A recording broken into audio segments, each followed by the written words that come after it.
I became obsessed with learning Morse code from old war movies. It ended up saving 40 people's lives. Everyone thought I was stuck in the past.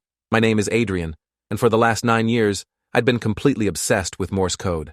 Not in a casual way where you learn SOS and call it done, but in an all-consuming manner where I could tap out entire conversations at 30 words per minute and recognize patterns in my sleep.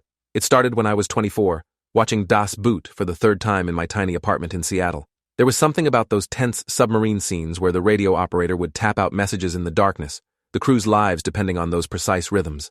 I paused the movie and looked up the basics online, thinking I'd learn a few letters for fun. 9 years later, I had notebooks filled with practice transcriptions, audio recordings of myself tapping various messages, and a collection of vintage telegraph keys I'd bought from estate sales and antique shops. My girlfriend Laura left me over it 3 years ago, saying I cared more about dead communication methods than our actual relationship. She wasn't completely wrong. My parents stopped asking about my hobby after the first year, their disappointment obvious whenever they visited and saw my living room dominated by Morse code charts and old military equipment. My younger brother Kyle, who worked in tech and made 3 times my salary, would make jokes about me preparing for some apocalypse scenario where all modern technology failed. I worked as a night security guard at a maritime museum, which gave me plenty of quiet hours to practice. My co-workers thought it was harmless if weird, and my supervisor once asked if I was planning to join a historical reenactment group. I wasn't. I just found something deeply satisfying about the precision and clarity of Morse code, the way complex thoughts could be reduced to dots and dashes, the rhythm and musicality of it. I'd progressed beyond just tapping on tables to using actual telegraph keys, and I'd taught myself to recognize Morse in various forms, visual flashes, audio tones, even rhythmic knocking patterns. My apartment neighbor complained once about the tapping sounds at 2 a.m., and I had to explain I was practicing communication techniques from World War II. She looked at me like I was insane. The museum job paid barely enough to cover rent and food, but it gave me access to their archives of naval communication equipment, and I'd spend my breaks studying original telegraph logs from merchant ships and military vessels. I could read them as easily as English text, the patterns so ingrained in my mind that dots and dashes had become a second language. My social life was non-existent beyond occasional visits with Kyle and his family, and even those were strained because his wife Melissa clearly thought I was wasting my life on irrelevant skills. At family dinners, they'd talk about their kids' achievements and Kyle's promotion, while I'd sit there knowing my most recent accomplishment was successfully transcribing a 1943 naval distress call from a scratchy audio recording. My parents would ask with forced optimism if anything interesting was happening at work, and I'd talk about new exhibits at the museum while avoiding mention of spending 6 hours perfecting my continental Morse versus international Morse distinctions. Nobody understood why I cared so much about something that had been obsolete for decades. The invitation came in March from my college roommate Derek, who I hadn't seen in 5 years. He was getting married in the Bahamas and wanted his old friends there for a destination wedding. The resort was on a small private island, all-inclusive and expensive, but Derek's fiancée came from money, and they were covering most costs for guests. I almost didn't go because the ticket alone would drain my savings, but Kyle convinced me I needed to get out and socialize instead of spending another weekend with my telegraph keys. So I booked the flight and packed my bag, deliberately leaving all my Morse code materials at home, except for a small practice key I'd slipped into my luggage at the last minute, unable to fully disconnect from my obsession even on vacation. The flight down was uneventful, and I spent it reading a book about World War II codebreakers, which probably said everything about my priorities. The resort was beautiful in that generic tropical way, white sand beaches and clear water and palm trees, everything perfectly maintained for wealthy tourists who wanted paradise without any rough edges. The wedding weekend started on a Thursday with a welcome party where I reconnected with old college friends who'd all moved on to successful careers and families. Derek was now a corporate lawyer, his fiancée Vanessa worked in investment banking, and their friend group consisted of similarly accomplished people who politely asked what I did and then struggled to hide their reaction when I said, museum security guard. I felt like I was back in college, always the oddball who didn't quite fit the expected trajectory.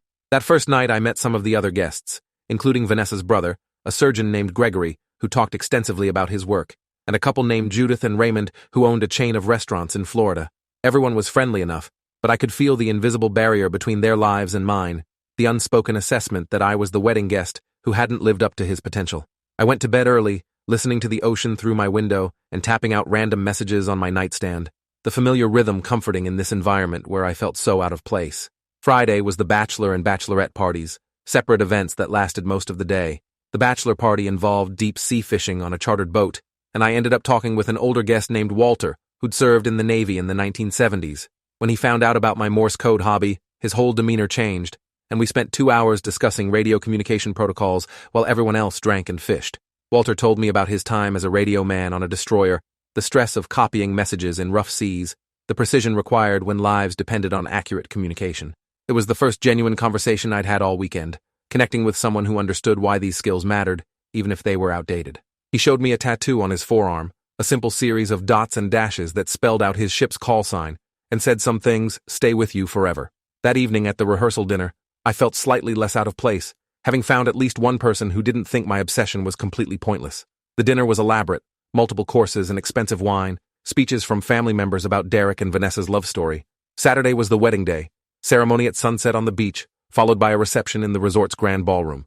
The ceremony was beautiful, Vanessa in a stunning dress, Derek crying during his vows, the whole scene perfectly orchestrated and photographed from every angle. I stood in the back with the other miscellaneous guests, watching my old friends start this new chapter while I remained stuck in the same patterns I'd been cycling through for years.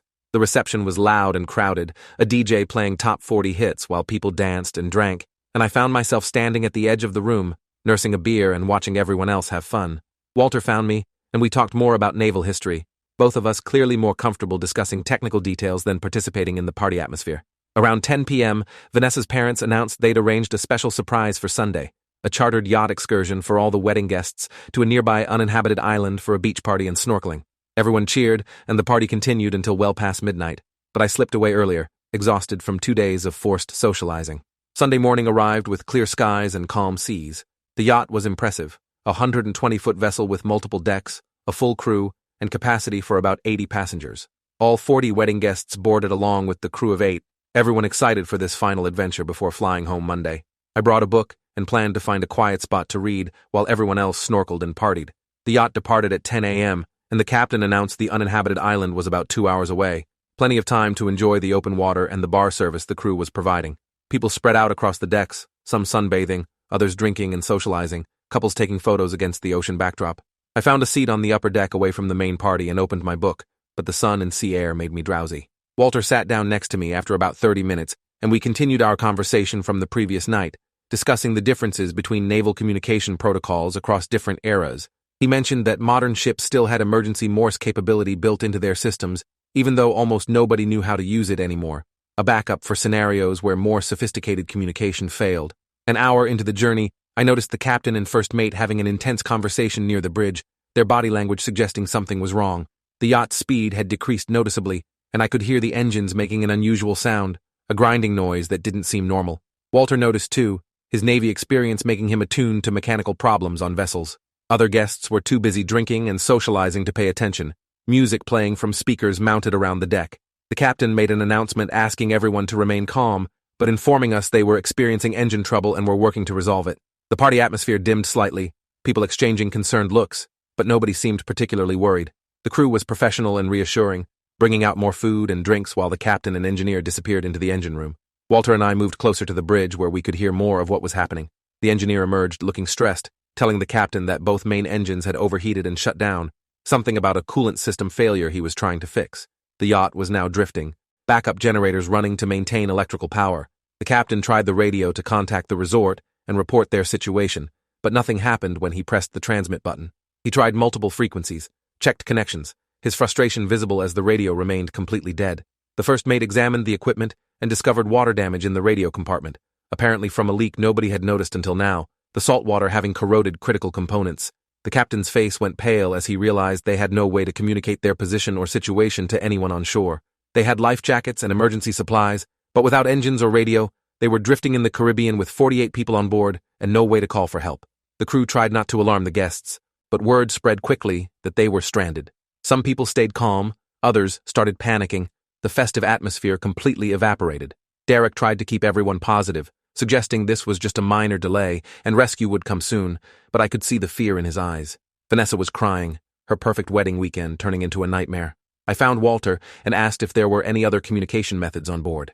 He said most yachts this size had emergency position indicating radio beacons, but the captain had already confirmed theirs wasn't functioning either, likely damaged in the same leak that killed the radio. Cell phones had no signal this far from shore, and the yacht's satellite phone required a subscription service that apparently had lapsed months ago. Classic case of cutting corners on safety equipment. The sun was directly overhead now, temperature climbing into the 90s, and the yacht was drifting further from any shipping lanes where someone might spot them. The captain gathered everyone on the main deck and explained the situation honestly, They were working on the engines but needed parts they didn't have. The radio was destroyed. They had food and water for maybe 3 days, and their best hope was that the resort would notice they hadn't returned and send search parties. But the ocean was vast, and without knowing their exact drift pattern, searchers could take days or weeks to locate them. Some guests started arguing with the captain, demanding he fix the situation, while others sat in stunned silence processing the reality that they might die out here. I went back to my cabin and retrieved my practice telegraph key from my luggage, an idea forming that seemed insane but might be their only option. The yacht had electrical power from backup generators, and if I could find a way to connect a signal light to a power source and use Morse code to send distress signals, there was a chance someone might see it. I brought the telegraph key to the bridge and tried to explain my idea to the captain, but he was overwhelmed dealing with panicked guests and skeptical that my hobby could help. I insisted we had to try something, that Morse code was still an internationally recognized distress signal, and if we could rig a bright enough light, passing ships or aircraft might spot it. Walter backed me up, explaining his Navy background and confirming that Morse distress signals were still monitored by maritime authorities. The captain finally agreed to let me try, assigning one of the crew members, a young deckhand named Paolo, to help me find supplies. We searched the yacht and found a powerful spotlight used for night navigation, along with electrical cable and tools to modify the connection. The technical challenge was connecting my telegraph key to control the spotlight's power, creating a circuit where pressing the key would flash the light in Morse patterns. Paolo had some electrical knowledge and helped me wire everything together, both of us working quickly while the afternoon sun beat down. Other guests watched with varying degrees of hope and skepticism, some asking what I was doing, others dismissing it as pointless. Derek came over and asked if I seriously thought this would work, and I told him honestly I had no idea, but doing something was better than waiting helplessly.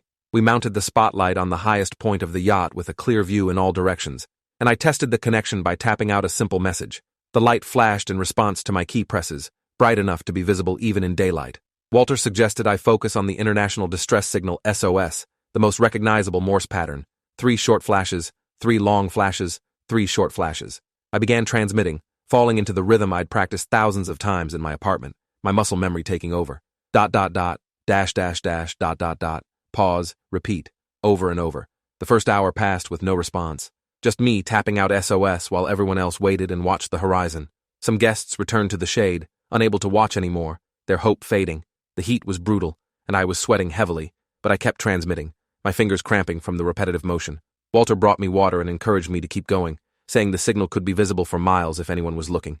The crew continued working on the engines without success, and the captain was plotting their drift pattern, trying to calculate where they might end up. As the afternoon wore on, the situation became more real to everyone.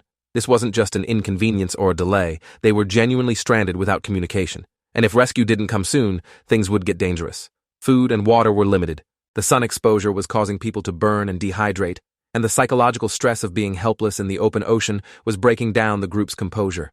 Arguments broke out over rationing supplies, some people blaming the captain for the equipment failures, others praying or crying. I transmitted continuously as the sun moved lower in the sky, my hand aching but not stopping. ... The pattern was burned into my nervous system, as automatic as breathing. Around 5 p.m., Paolo shouted and pointed at the horizon where a small aircraft was visible in the distance. I increased my transmission speed, making the flashes more urgent and obvious, hoping the pilot would notice. The plane was heading roughly in our direction but still several miles away, too far to guarantee they'd see us against the vast ocean. Everyone on the yacht was now watching and shouting, waving their arms even though the plane was too distant for that to matter. I kept signaling, my entire focus on that telegraph key and the rhythm of SOS. The aircraft came closer, a small twin-engine plane that appeared to be a private charter or tourist flight. When it was about 2 miles away, I saw it bank slightly, changing course toward us. Someone had seen the signal. The plane circled overhead and I switched from SOS to a new message, tapping out "Stranded Need Rescue" over and over, praying whoever was up there knew Morse code. The aircraft circled twice more, low enough that we could see the pilot waving, confirming he understood. Then it climbed and headed back toward the islands, presumably to report our location and coordinate rescue. The relief was overwhelming, people crying and hugging, thanking me with genuine emotion. But we weren't saved yet. We still needed actual rescue boats to reach us, which could take hours.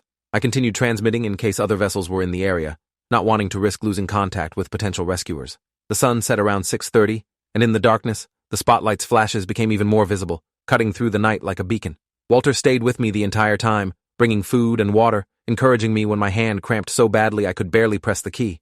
Around 8 p.m., we saw lights on the horizon, multiple vessels approaching from the direction of the islands. The Bahamian Coast Guard had dispatched rescue boats after the pilot's report, and they'd used our Morse signal to navigate directly to our position. 3 Coast Guard vessels arrived within 20 minutes, their crews professional and efficient, immediately assessing the situation and beginning to evacuate guests.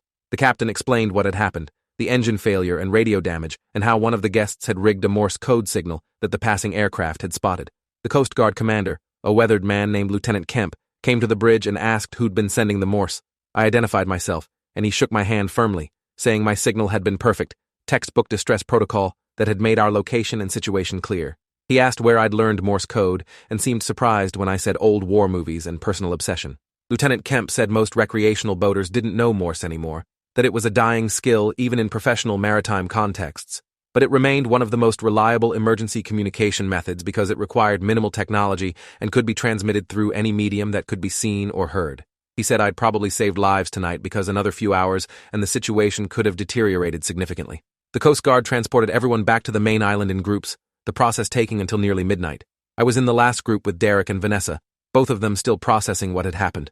Back at the resort, we were checked by medical staff for dehydration and sun exposure. Most people were fine, just shaken and exhausted. The resort management was apologetic and offered extended stays and refunds, trying to manage the liability situation. The story spread quickly among the other resort guests, and by Monday morning, everyone knew about the wedding party that had been stranded and rescued thanks to someone's obscure Morse code hobby. Local news picked up the story, interviewing Lieutenant Kemp, who praised the unconventional but effective distress signal. A reporter found me and asked for an interview, and I explained the whole background, my 9-year obsession with learning Morse code from World War II movies, how everyone had thought it was pointless, how it had ended up being the only thing that could save us when modern technology failed. The story went viral within days, picked up by national news outlets who loved the human interest angle. My phone filled with messages from people I hadn't heard from in years, including my ex-girlfriend Laura, who said she was glad I was safe, and maybe she'd been too harsh about the Morse code thing. My parents called crying, relieved I was alive and suddenly proud of the hobby they'd dismissed for years. The most unexpected call came from a naval historian who'd seen the news coverage and wanted to interview me about my Morse code knowledge for a documentary he was producing. He said skilled Morse operators were increasingly rare, and preserving that knowledge was important for historical records. I flew back to Seattle the following week, still processing everything that had happened. The museum where I worked threw a small celebration, my supervisor joking that maybe my obsession with old communication technology wasn't so crazy after all. My co-workers asked me to demonstrate Morse code and were genuinely impressed when I tapped out complex messages at speed. Kyle called and apologized for all the times he'd mocked my hobby, admitting he'd been wrong to dismiss something I was passionate about just because it seemed impractical. His wife Melissa even sent a message saying their kids wanted to learn Morse code, thinking it was cool that their uncle had used it to save people. The validation felt good, but it also felt strange because I hadn't learned Morse code to be a hero or to prove anyone wrong. I'd learned it because something about those patterns and rhythms spoke to me in a way I couldn't fully articulate. Several of the wedding guests reached out personally to thank me, including Gregory the surgeon, who admitted he'd judged me harshly when we first met, assuming my security guard job meant I lacked ambition or intelligence. He said the experience taught him that value and capability come in unexpected forms, that the skills society elevates aren't always the ones that matter in crisis situations. Judith and Raymond, the restaurant owners, sent a generous gift card with a note saying they'd never dismiss someone's passion again, no matter how unusual it seemed. Walter and I stayed in touch, emailing regularly about maritime history and communication technology, forming a genuine friendship based on shared interests. He sent me several books from his personal collection, including a rare manual on naval radio procedures from the 1960s that I treasured. Derek and Vanessa sent a card with a heartfelt message saying their marriage literally owed its beginning to my Morse code skills, that without the rescue, their wedding weekend would have ended in tragedy. They asked if I'd come visit them in Chicago sometime, and I promised I would, feeling like maybe I'd misjudged how much our college friendship still meant.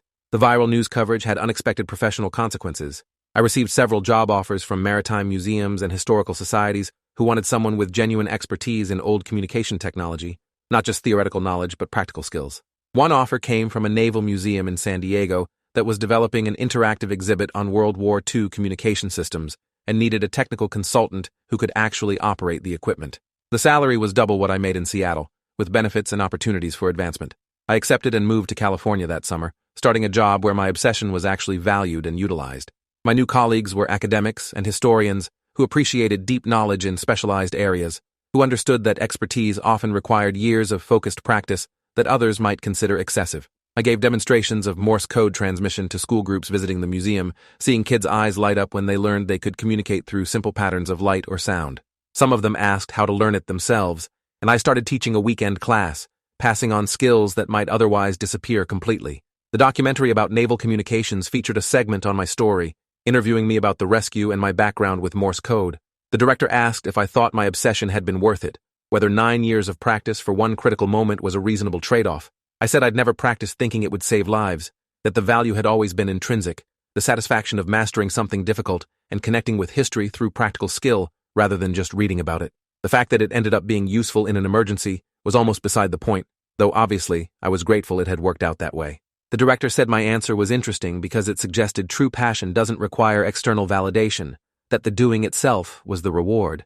I'd never thought about it that way, but maybe he was right.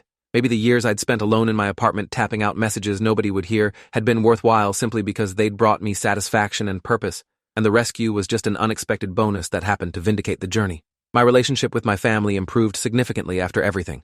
My parents visited the new museum and watched me give demonstrations, finally understanding that my knowledge was genuine expertise rather than useless trivia. They apologized for dismissing my interests, and I told them I understood why they'd been concerned, that from the outside, it had looked like I was wasting time on irrelevant skills instead of building a normal career. But maybe normal careers weren't the only path. Maybe there was value in pursuing what genuinely fascinated you, even if others couldn't see the point. Kyle brought his family to visit, and his kids were enthralled by the museum exhibits, asking endless questions about how radio operators could communicate across oceans using only dots and dashes. I taught them basic Morse code, and they practiced on the drive home, tapping messages to each other, probably driving Kyle and Melissa crazy. But I hoped maybe one of them would maintain the interest, that the skill would survive another generation because someone had found it compelling and worth preserving. That's how knowledge persists, through passion rather than practical necessity. The experience changed how I thought about useful versus useless skills, about what society values and why. We'd been on that yacht with doctors and lawyers and business owners, people with impressive credentials and practical abilities, but when the technology failed and we needed someone who could communicate through a manual light signal, my weird hobby had been the only thing that worked. It wasn't that those other skills didn't matter. Obviously, society needs surgeons and attorneys, but maybe there's more room than we think for seemingly impractical knowledge, for people who preserve old techniques and obscure capabilities just because they find them interesting. The world is unpredictable, and we can't always know which skills will prove critical in unexpected situations. I'd spent 9 years learning Morse code, never imagining it would save 40 people's lives, but that's exactly what happened, and now I had a responsibility to make sure the knowledge didn't die with my generation.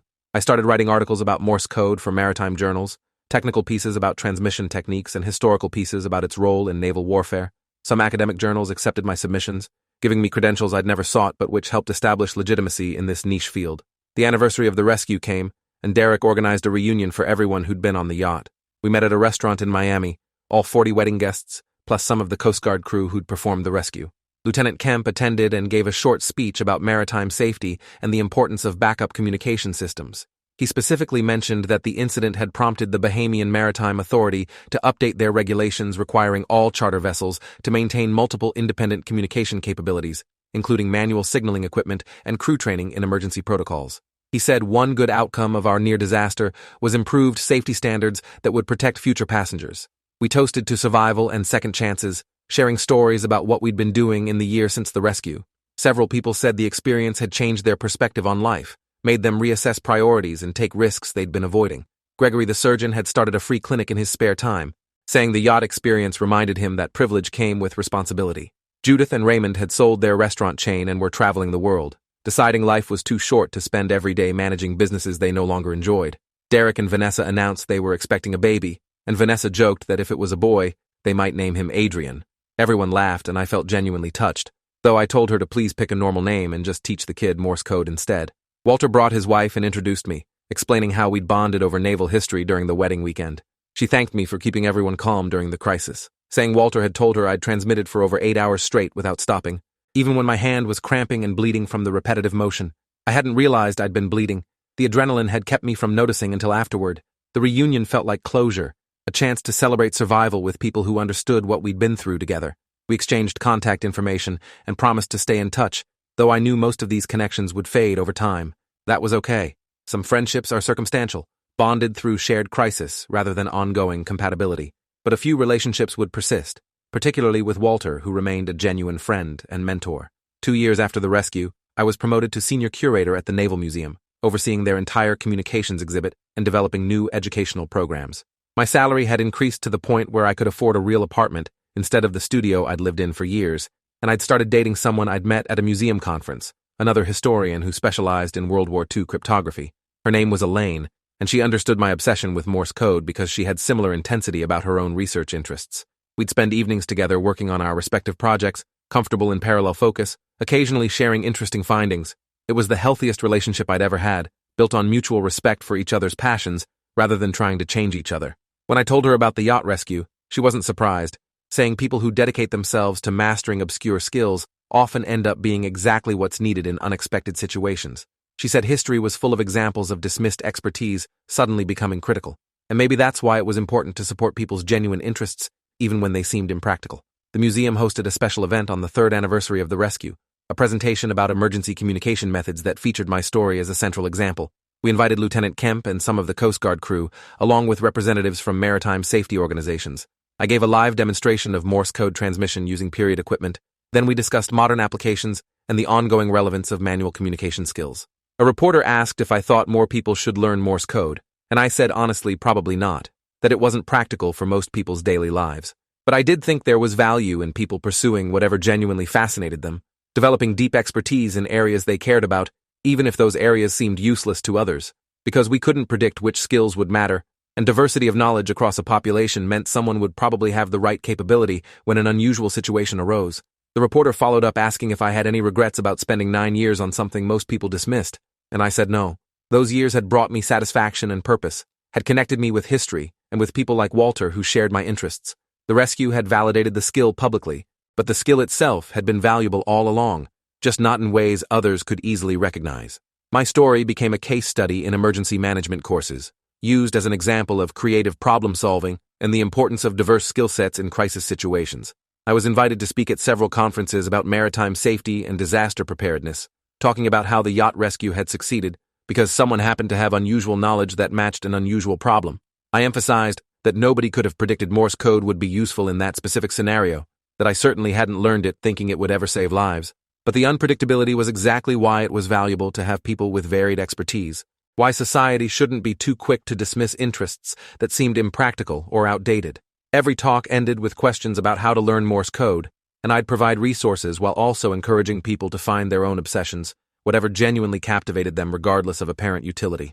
Some people followed up months later saying they'd learned Morse or picked up other unusual skills, and they'd found the process rewarding even without any practical application.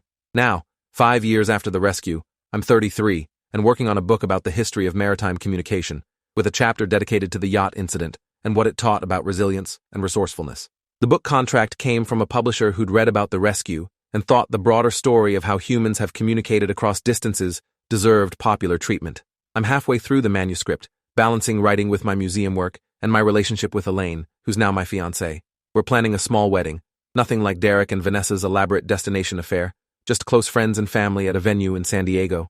I've asked Walter to be one of my groomsmen, and he's accepted, joking that at least our wedding won't end with anyone stranded at sea. My parents are proud in a way they never were before the rescue, frequently telling people about their son who saved 40 lives with Morse code.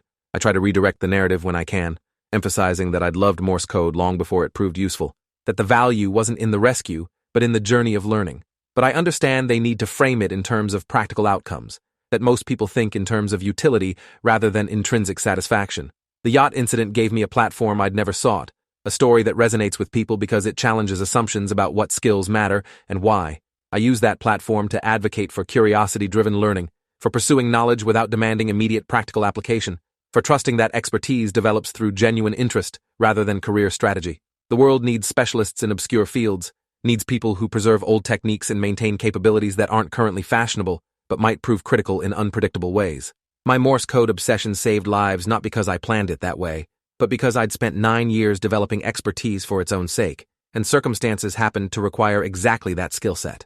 You can't engineer those outcomes, can only pursue what fascinates you and trust that passion has value independent of external validation. That's what I tell the students who take my Morse code classes, the museum visitors who ask how I stayed motivated through years of practice, the conference attendees who want to know if it was worth it. The answer is always yes, it was worth it, because the doing itself brought meaning long before the rescue gave it purpose others could recognize. Thanks for hanging out till the end. If you want more stories, make sure to subscribe and leave your take below.